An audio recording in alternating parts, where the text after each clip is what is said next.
घसीपुरा जातीय दल सुईला बीजेडी और स्वाधीन मध्य टक्कर।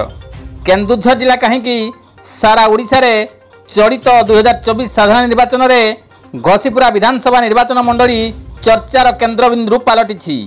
एठारे 13 जन प्रार्थी थिबा बेले जातीय दलर बीजेपी प्रार्थी डॉक्टर सोमनाथ राउत एवं कांग्रेस प्रार्थी सुब्रत चक्र प्रार्थी होई मध्य जेतिकी चर्चा न होईछि।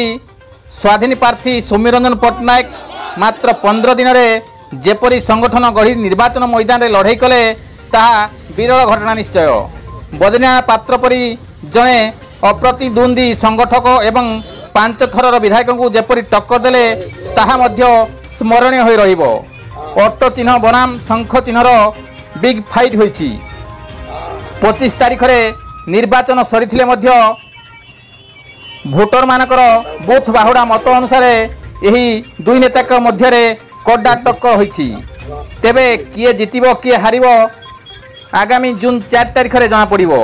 तेबे दुई जातीय दलर प्रार्थी माने जेभली निर्वाचन मैदान रु उभै गले ताहा नै चर्चा जोर धरिछि।